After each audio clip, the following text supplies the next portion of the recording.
I just think I have a different view of looking at the world, and I have this ability, some people call it magic, I don't know. I can see that. I can see people's future. Kathryn Sandford, a LinkedIn personal branding and career success coach. She has built a reputation for helping professionals navigate the challenges of today's job market. She believes mastering this skill is key to staying relevant and unlocking opportunities. Her unique approach goes beyond conventional job search strategies. I've made a lot of mistakes, and I think, my byline is I've been fired 3 times. What happens if someone doesn't have a personal brand? What's the impact of not having a brand? I just think there's a lot of direction, a loss in purpose. Can you give me an example of someone who has a phenomenal personal brand? I think if you go to people like Mel Robbins, Brené Brown, hugely empathetic and is very good at reading people and understanding what it's like to be human. How do you know you have outgrown an opportunity where you are right now?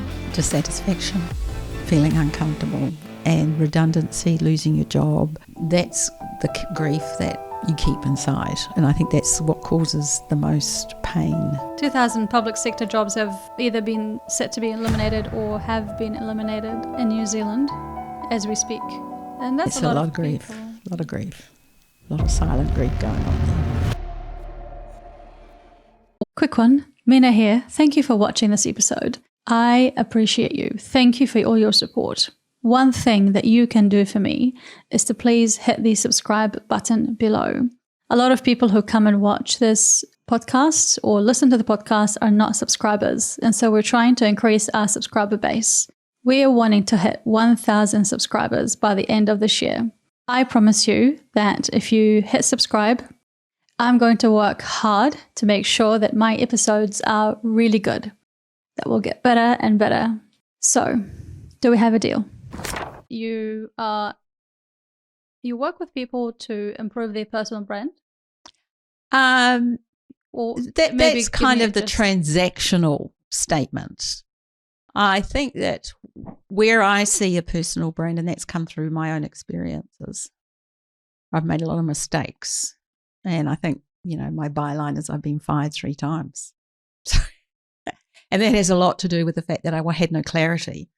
And I didn't know what questions to ask in regard to, is this the right role for me, or is this the right organisation where I can add value and shine? I just conditioned myself to think, oh, it's a good salary and they like me, I'll go do it. Not that I couldn't do the job, it just wasn't the place where I could really be myself and add true value. And when you're in an environment like that comes back to that square peg in a round hole. You struggle because you just can't deliver. And I'm very results orientated. I just want to get it done. I just want to achieve it.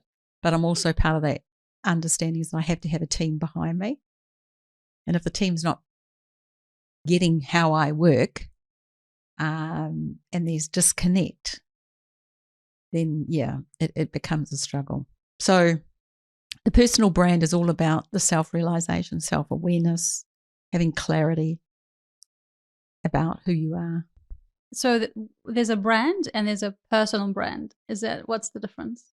I think the personal brand is all one. You can't separate the two. This is like when you walk into the room, that's who you are. And people, the personal brand, I've tried to come up with a different term or a different way of describing it because it's become quite, quiche. Is that the word, quiche? What's quiche? I don't know. It's just like everybody uses it. I can't think of the word now, but, it's about just knowing who you are. And I see it behind me. You've got Simon Sinek's book, Know Your Why. Well, that book there is the foundation of building your personal brand. It's building you, knowing your why. And what does that why mean? And how do you implement it? So there's 3 aspects to it, what is a personal, know your why, know your what the strategy is around implementing that why, and know how you're going to do it. What happens if someone doesn't have a personal brand? What's the impact of not having a brand? I just think there's a lot of direction, a loss in purpose. I think that you will tend to, and I come across that a lot with recruiting when people are applying for jobs. The the pain and struggle they go through because there's just no clear vision, strategy. So it's basically earning potential. It can be, I think, but it just gives you clarity around how to move forward because you have a clear strategy. So instead of what I call spray and pray, your applications to seek, you're more in tune with a strategy on how you go about looking for a job. So you're more in tune with your networks. You understand what relevance and influencing mean. You have a clear CV, your LinkedIn profile's all aligned. So all the pragmatic elements of a brand are in place now. And you really, once you've got those in place, then you just go and implement it. You just go and make it happen. Can you give me an example of someone who's has a phenomenal personal brand and who could it be? I think if you go to the people like Mel Robbins, Brené Brown. If we take Brené Brown, maybe tell us who Brené Brown is and why would you think, if someone is listening and thinking, okay, well, maybe I need to have a personal brand. Okay, well, Brené Brown might have a good personal brand. Then who is she and why does she have a good one? I think she's a very empathetic person. She's academically, she's very steeped in her qualifications around sociology, the human, how to interact and behave. And she's done a lot of work and research on it. But she also has another side of her, which is huge, as I said, hugely empathetic and is very good at reading people and understanding what it's like to be human. So she focuses a lot of her work on how to build that muscle of being human, a great human. And she talks about in one of her most watched videos, which really turned my life around, was how to be vulnerable, the power of being vulnerable. It's just, I watched that. I was like, oh my God, that's me. I can do that. I'm okay with that. And once you realize, meeting watching these people, you get so much to learn. There's other ones, Susan David. She's a doctor, Susan David. She does a lot of work about emotional agility. She's great. Very more academic, I think, but really good. Very different personality, but very clear in who she is. And then I think you look at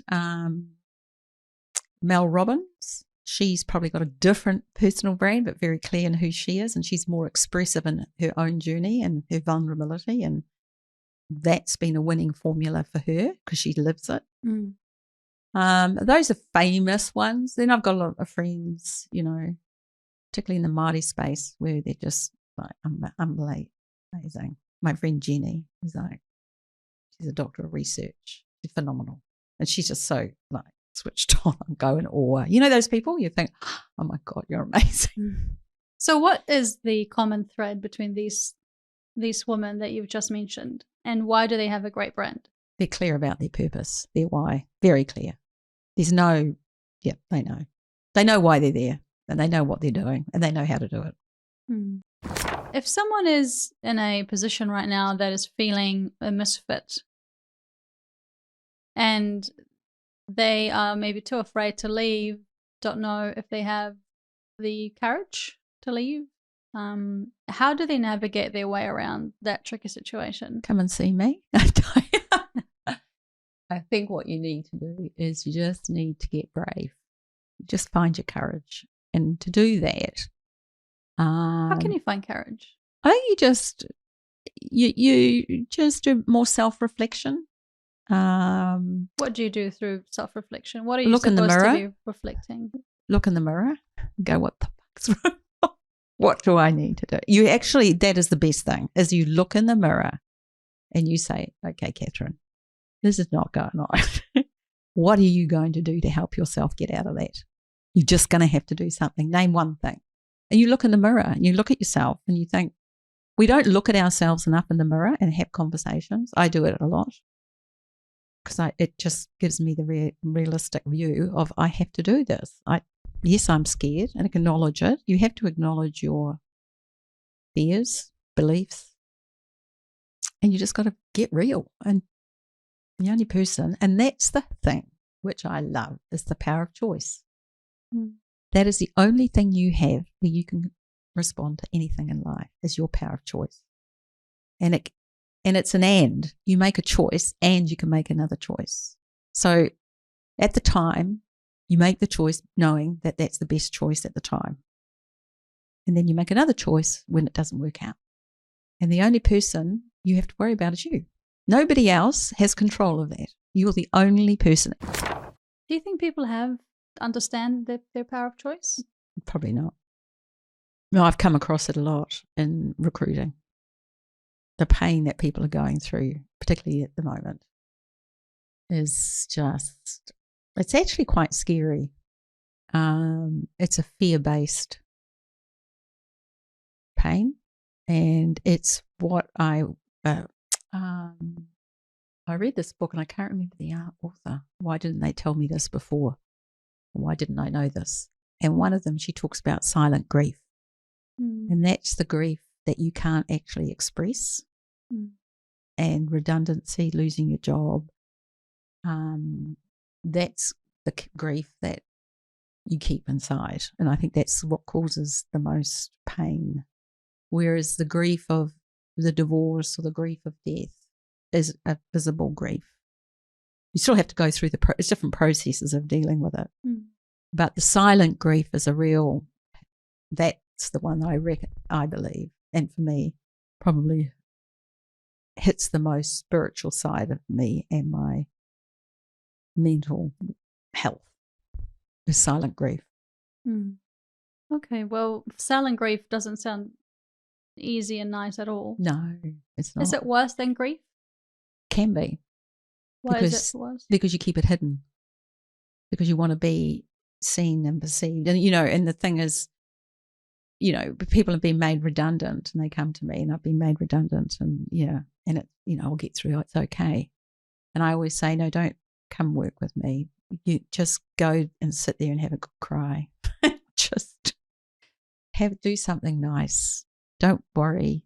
It's hard, but I recognize your grief and you have to acknowledge it, but many don't. And that comes out in their behavior. So when they go for jobs and it's not going well, the energy that they bring to the room or to the interview, people feel it. And that's where we have to work with that. I mean, 2,000 public sector jobs have either been set to be eliminated or have been eliminated in New Zealand as we speak. And that's a lot of people. A lot of grief. A lot of silent grief going on there. A lot of redundancies and disruption to family life. Destruction, yep. And uncertainty, maybe hopelessness. Yep. Someone listening, if someone is listening, has just been laid off, thinking, how can I rebrand myself? What do you suggest for that particular person in that phase of life and mindset right now? Practically, I think that what they should do is write a list of their pain.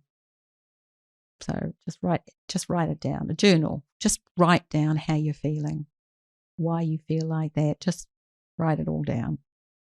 And the second thing is then once you've done that, I think that you should do some reading about dealing with the grief process so that you understand where you're at and then accept it. It's just the reality. The third thing is that you make a plan, and it's a life plan, and you look at what's important financially. So if you're going to have to look for a job, what does that mean from a financial perspective? How much money have you got? How much don't you have? So the financial plan is really important because it's flow. So money is flow, right? And if you don't have that written down and you have a partner, doing it alone is not great. It's a bit scary. So I think if you've got a partner, to sit down and work it out together, that plan and the job search strategy, put that in place. You're in a position of, you've just lost your job and you're looking for another job. How can you position yourself to be authentic and not fake because one can easily go, oh, I've got to get something together because I've got to write my CV again, I've got to update my LinkedIn, and I need to get a job fast. And so rushing the process can come across, not authentic. How do you stop yourself, and how do you... Oh, that's a very mean question to ask. Mean? Why is it mean? Because it's deep and it's hard, because we go back to dealing with the pain of losing a job. Right? So you've got to deal with that. Rushing to get a job, and that's what I've done, because when I got fired the first time, I rushed into getting another one. That didn't work out well. So in the answer to that question, it was you just don't rush. And I don't think being authentic, it's just you're not strategic enough to understand how to position yourself. You just don't have the skills and the knowledge to do it. So what you're doing is you're just acting on instinct, because the driver is to get the job. So really, if you sat back and planned a strategy, and knowing that the world of work is changed, applying for jobs on job boards such as Seek is like spray and pray, hit a lottery. It's not great. You may get a job, but the chances are low because there are so many people applying. And so in that sense, you need to have a really clear strategy of understanding, how do I create the opportunity? And that usually comes through your networks. And that's where a personal brand is really important, because you keep your networks, you know how to keep them informed, and you know that they know who you are. And the tool that you can do that through is LinkedIn. It's a no-brainer.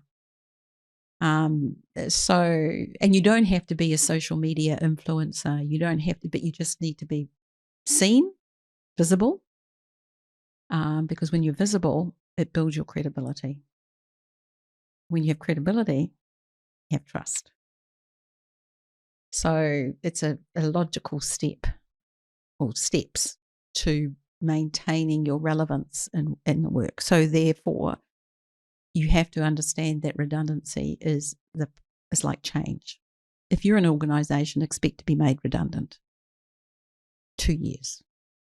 That's just the way it is. There's no other. That's just the way it is. And people who talk about surviving redundancies in an organisation is dangerous, because you need to have a plan B. You always have to have that CV up to date. You always have to have your LinkedIn profile, and you need to be relevant and seen on LinkedIn. That's if you want to have and be prepared and be relevant in the job market. If you're not. Well, you're great, because you've just answered my other question, and that is, how do you use social media to brand yourself? Yeah, LinkedIn, the only way to do it. How do you use LinkedIn? I think you use LinkedIn in a way, first of all, you sort out why you want to be on LinkedIn. Why do people want to be on LinkedIn? I think because it's a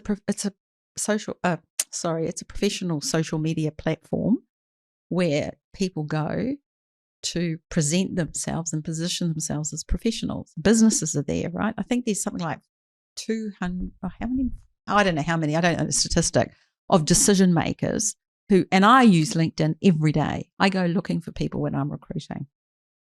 And I just think that it's just and it's free, unless you want to pay the premium. But really, you can get on LinkedIn for free, put your profile up, make sure you get CV, get a good photo, follow the format, know how to optimize your profile. It's not hard. How do you optimize the profile? Well, you just make sure that you do your reading, get some research, and find out what an optimized profile looks like. And that is having a good sort of a headline, a tagline, great photo, a really good about section that's personalized. You attach your CV to so that people can find you. And you encourage people and you target organizations that you want to work with. You comment, not every day, but you just maintain some visibility. And so when people come and find you, they go, oh, they can see you. Not this messed up. Some people don't have photos. Some people just put the I had a job the other day where I got, a couple of weeks ago, 197 applicants. Of those 197, 3 I considered. Wow. And they did not get the job, those 3. I didn't even put them forward, but I looked at, considered them. The person who got the job was via LinkedIn. The person who you hired was through LinkedIn. Yeah, that's quite shocking. 197 applications. Only 3 were considered.